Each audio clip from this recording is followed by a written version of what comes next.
अगर आज यहां रेगिस्तान में डटे हैं तो आपको हिमालय की ऊंचाइयों का भी अनुभव है। स्थिति परिस्थिति कोई भी हो, आपका पराक्रम, आपका शौर्य अतुलनीय है। इसी का असर है कि आज दुश्मन भी ये एहसास है कि भारत के जांबाजों की कोई बराबरी नहीं है। आपके इसी शौर्य को नमन करते हुए आज भारत के 130 करोड़ देशवासी आपके साथ मजबूती से खड़े हैं। आज हर भारतवासी को अपने सैनिकों की ताकत और शौर्य पर गर्व है। उन्हें आपकी अजेयता पर, आपके अपराजेयता पर गर्व है। दुनिया की कोई भी ताकत हमारे वीर जवानों को देश की सीमा की सुरक्षा करने से न रोक सकता है, न टोक भी सकता है। साथियों, दुनिया का इतिहास हमें ये बताता है कि केवल वही राष्ट्र सुरक्षित रहे हैं, वही राष्ट्र आगे बढ़े हैं जिनके भीतर आक्रांताओं का मुकाबला करने की क्षमता थी। अगर आज का दृश्य देखें, भले ही इंटरनेशनल कोऑपरेशन कितना ही आगे क्यों न आ गया हो, समीकरण कितने ही बदल क्यों न गए हो, लेकिन हम कभी नहीं भूल सकते कि सतर्कता ही सुरक्षा की राह है। सजगता ही सुख चैन का संबल है। सामर्थ्य ही विजय का विश्वास है। सक्षमता से ही शांति का पुरस्कार है। भारत आज सुरक्षित है क्योंकि भारत के पास अपनी सुरक्षा करने की शक्ति है। भारत के पास आप जैसे वीर बेटे बेटियां हैं।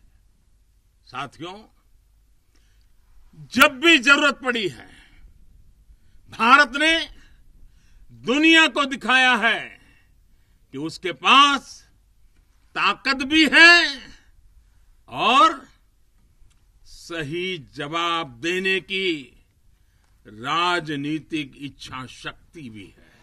हमारी सैन्य ताकत, उसने आज हमारे नेगोशिएटिंग पावर को भी अनेक गुना बढ़ा दिया है। उनके पराक्रम से बढ़ा है, उनकी संकल्प शक्ति से बढ़ा है। आज भारत आतंकियों को, आतंक के आकाओं को घर में घुस करके मारता है। आज दुनिया ये जान रही है, समझ रही है कि ये देश अपने हित से किसी भी कीमत पर रत्ती भर भी समझौता करने वाला नहीं है। भारत का ये रुतबा, ये कद आपकी शक्ति और आपके पराक्रम के कारण ही है। आपने देश को सुरक्षित किया हुआ है, इसलिए आज भारत वैश्विक मंचों पर प्रखरता के साथ अपनी बात रखता है। साथियों, आज पूरा विश्व विस्तारवादी ताकतों से परेशान है। विस्तारवाद एक तरह से मानसिक विकृति है और 18वीं शताब्दी की सोच को दर्शाता है। इस सोच के खिलाफ भी भारत प्रखर आवाज बढ़ रहा है।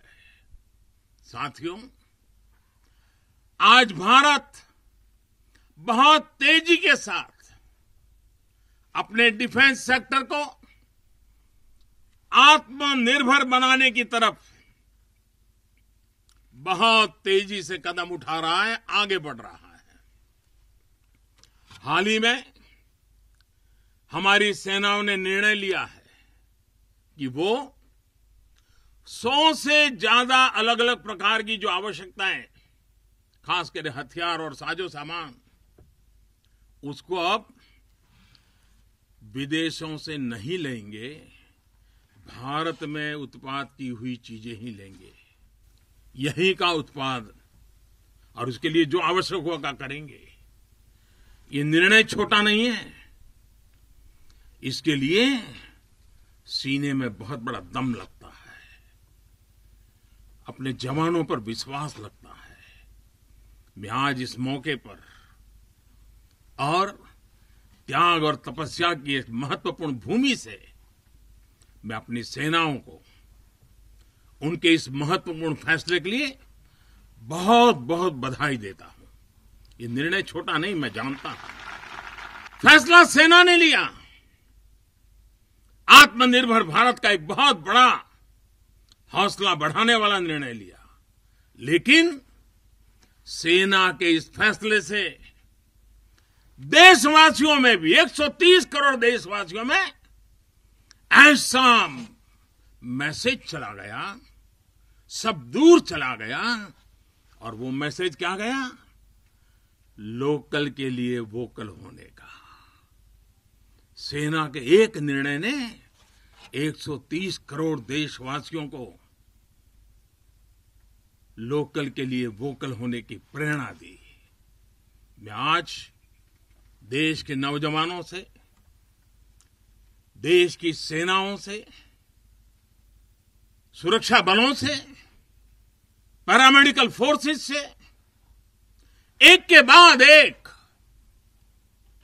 इस प्रकार निर्णयों के अनुकूल भारत में भी मेरे देश के युवा ऐसी ऐसी चीजों का निर्माण करेंगे, ऐसी ऐसी चीजें बना करके लाएंगे। हमारे सेना के जवानों की, हमारे सुरक्षा बल के जवानों की ताकत भी बढ़ेगी। हाल के दिनों में अनेक स्टार्टअप्स सेनाओं की जरूरतों को पूरा करने के लिए आगे आए हैं। डिफेंस सेक्टर में नौजवानों के नए स्टार्टअप्स देश को आत्मनिर्भरता के मामले में और तेजी से आगे ले जाएंगे। साथियों, रक्षा क्षेत्र में आत्मनिर्भर भारत देश के बढ़ते हुए सामर्थ्य का लक्ष्य है। सरहद पर शांति। आज भारत की रणनीति साफ है, भारत की रणनीति स्पष्ट है।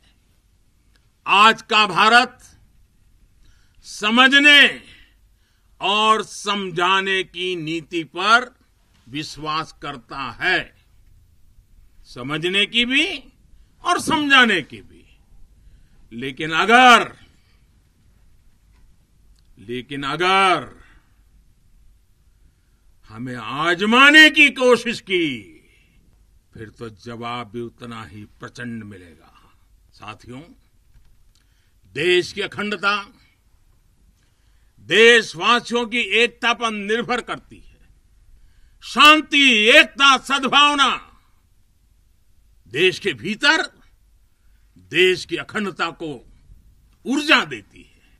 सीमा की सुरक्षा सुरक्षा बलों की शक्ति के साथ जुड़ी है। सीमा पर हमारे जाबाजों का हौसला बुलंद रहे, उनका मनोबल आसमान से भी ऊंचा रहे, इसलिए उनकी हर आवश्यकता, हर जरूरत आज देश की सर्वोच्च प्राथमिकताओं में है। उनके परिवार की देखभाल ये देश का दायित्व है। बीते समय में सैनिकों के बच्चों की शिक्षा और रोजगार को लेकर भी अनेक फैसले लिए गए हैं।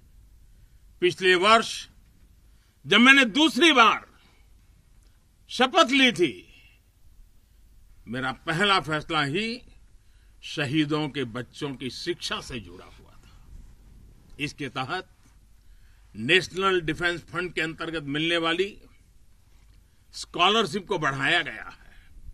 साथियों, सुविधा के साथ साथ वीरों के सम्मान के लिए भी देश में अभूतपूर्व प्रयास चल रहे हैं। नेशनल वॉर मेमोरियल, राष्ट्रीय समर स्मारक, या फिर नेशनल पुलिस मेमोरियल हो, ये दोनों स्मारक देश के शौर्य के सर्वोच्च प्रतीक बनकर देशवासियों को, हमारी नई पीढ़ी को प्रेरित कर रहे हैं।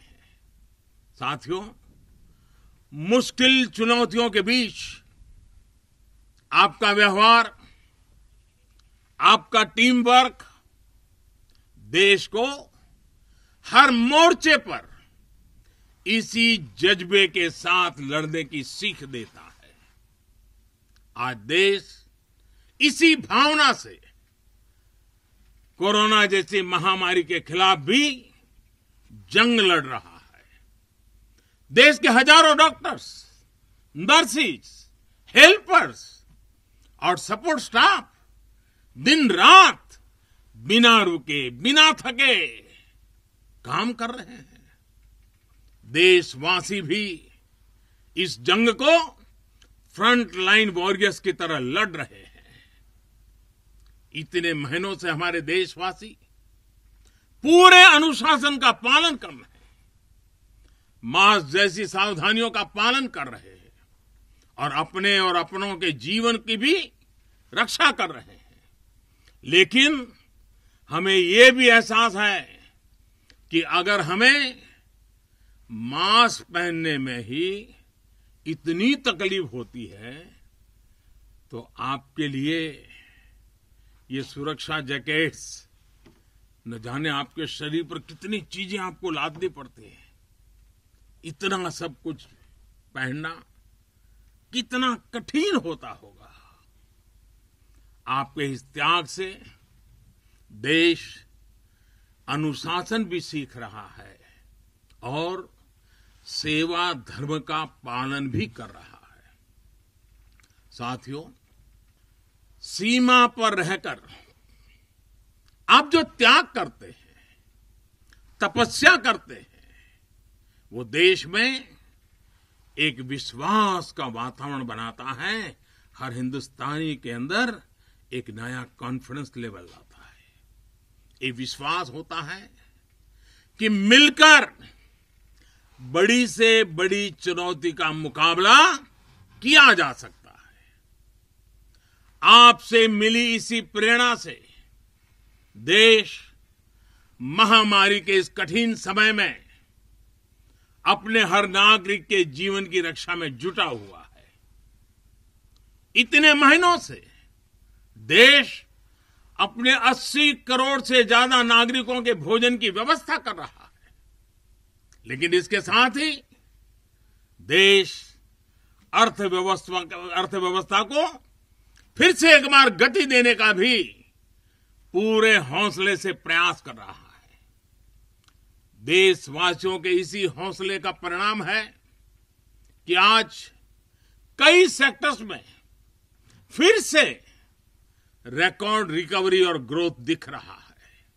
ये अलग अलग प्रकार की सब लड़ाइयां, ये सब सफलताएं, इनका श्रेय सीमा पर डटे हमारे जवानों को जाता है, आपको जाता है। साथियों, हर बार, हर त्योहार में जब भी मैं आपके बीच आता हूं, जितना समय आप सबके बीच बिताता हूं, जितना आपके सुख दुख में शामिल होता हूं, राष्ट्र रक्षा का, राष्ट्र सेवा का मेरा संकल्प उतना ही मजबूत होता है। मैं आपको फिर आश्वस्त करता हूं कि आप निश्चिंत होकर अपने कर्तव्य पथ पर डटे रहें। प्रत्येक देशवासी आपके साथ है। हां, आज के दिन मैं आपसे एक मित्र के रूप में, एक साथी के रूप में 3 बातों का आग्रह करूंगा और मुझे विश्वास है कि मेरा यह आग्रह आपके लिए भी हो सकता है संकल्प बन जाए। पहला, कुछ न कुछ नया इनोवेट करने की आदत को, नए तरीके से करने की आदत, नई चीज खोज करके करने की आदत, इसको जिंदगी का हिस्सा बनाइए। और मैंने देखा है कि इस प्रकार की जिंदगी गुजारने वाले हमारे जवान, उनकी क्रिएटिविटी देश के लिए बहुत कुछ नई चीजें ला सकती है। आप थोड़ा सा ध्यान दीजिए कुछ न कुछ इनोवेट करने का। देखिए हमारे सुरक्षा बलों को, क्योंकि आप अनुभव के आधार पर इनोवेट करते हैं, रोजमर्रा से जिस प्रकार से जूझते हैं उसमें से निकालते हैं, बहुत बड़ा लाभ होता है। दूसरा मेरा आग्रह है, और वो आप लोगों के लिए बहुत जरूरी है, आप हर हालत में योग को अपने जीवन का हिस्सा बनाए रखिए। और तीसरा, हम सब की अपनी अपनी मातृभाषा है। हम में से बहुत लोग हिंदी बोलते भी हैं, हम में से कुछ लोग अंग्रेजी भी बोलते हैं। इन सब से तो हमारा स्वाभाविक नाता रहता है। लेकिन जब ऐसा सामूहिक जीवन होता है, एक मेरे सामने लघु भारत बैठा हुआ है, देश के हर कोने के नौजवान बैठे हुए हैं, अलग अलग मातृभाषा के नौजवान बैठे हुए हैं, तब मैं आपसे एक और आग्रह करता हूं कि मातृभाषा वो जानते हैं आप, हिंदी जानते हैं, अंग्रेजी जानते हैं, क्यों न अपने किसी एक साथी के पास से भारत की कोई एक और भाषा आप जरूर आत्मसात कीजिए, सीखिए। आप देखना वो आपकी एक बहुत बड़ी ताकत बन जाएगी। आप जरूर देखेंगे ये बातें आप में एक नई ऊर्जा का संचार करेगी। साथियों, जब तक आप है, आपका ये हौसला है, आपकी ये त्याग और तपस्या है, 130 करोड़ भारतवासियों का आत्मविश्वास कोई नहीं डिगा पाएगा। जब तक आप हैं, तब तक देश की दिवाली इसी तरह रोशन होती रहेगी। लोंगेवाला की इस पराक्रमी भूमि से, वीरता और साहस की भूमि से, त्याग और तपस्या की भूमि से मैं फिर एक बार आप सबको भी और देशवासियों को भी दीपावली की अनेक अनेक शुभकामनाएं देता हूं। मेरे साथ पूरी ताकत के साथ दोनों मुट्ठी ऊपर करके पूरी ताकत से बोलिए, भारत माता की, भारत माता की, भारत माता की, भारत माता की, भारत माता की।